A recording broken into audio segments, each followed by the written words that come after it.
নামাজ পড়ার মাঝখানে যদি কত রাকাত পড়া হয়েছে এবং কত রাকাত বাকি আছে তা ভুলে যাই, সেক্ষেত্রে করণীয় কি? নামাজ পড়ার মাঝে কত রাকাত পড়া হয়েছে এবং কত রাকাত বাকি আছে সেটা যদি আপনি ভুলে যান, এটা যদি আপনার জীবনের ১ম বারের মতো হয়, তাহলে সেক্ষেত্রে নামাজটা নতুন করে পড়াই উত্তম। নতুন করে পড়বেন। আর যদি মাঝেমধ্যে আপনার এরকম হয়, তাহলে সেক্ষেত্রে আপনার প্রবল ধারণা যেটার দিকে হয়, ৩ রাকাত না ৪ রাকাত সন্দেহ হলে ৩ রাকাত দিকে যদি প্রবল ধারণা হয় বা ৪ রাকাত এর ধারণাটা যদি প্রবল হয়, তাহলে সেটাকে ধরে আপনি নামাজ পড়বেন। আর যদি কোন দিকেই প্রবল ধারণা না থাকে, তাহলে সেক্ষেত্রে আপনি সর্বনিম্নটা ধরে নামাজ শেষ করবেন এবং শেষে সেজদায় সাহু দিবেন। যেমন ২ বা ৩ কিংবা ৩ বা ৪ নিয়ে সন্দেহ হচ্ছে, তাহলে কমটা ধরে নিয়ে আপনি নামাজ শেষ করবেন এবং শেষে সেজদায় সাহু দিবেন। নামাজ হয়ে যাবে ইনশাআল্লাহ তাআলা।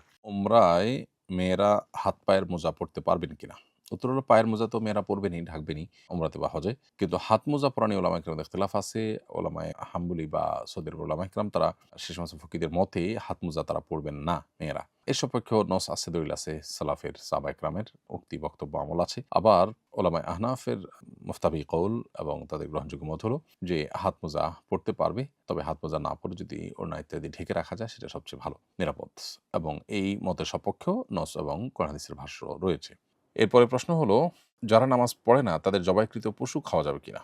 উত্তর হলো, যারা নামাজ পড়ে না কিন্তু নামাজকে ফরজ মনে করে, তাহলে সেক্ষেত্রে তারা মুসলমান, নিজে মুসলমানের সন্তান বা মুসলমানের অন্যান্য বিষয় যদি থেকে থাকে যার কারণে তাকে মুসলমান বলা যায়, তাহলে সেক্ষেত্রে তাদের জবাইকৃত পশু খাওয়া যাবে। ফোকাহ হানাফির মতে নামাজ পড়ার আবশ্যকীয়তা স্বীকার করে কিন্তু সে পড়ে না, এই ব্যক্তি মুসলিম। যদি অন্য ফকিদের মতে বিলকুল নামাজ পড়ে না, মুসলমান দাবি করে নিজেকে, এরকম ব্যক্তি মুসলমান নয়, যার কারণে তাদের মতে তার জবাই করা পশু খাওয়া যাবে না, কারণ সে মুসলমান না।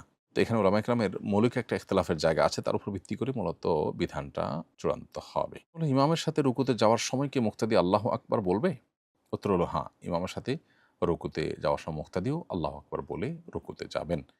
আসুন্নাহ ফাউন্ডেশন, উম্মার স্বার্থে সুন্নাহর সাথে।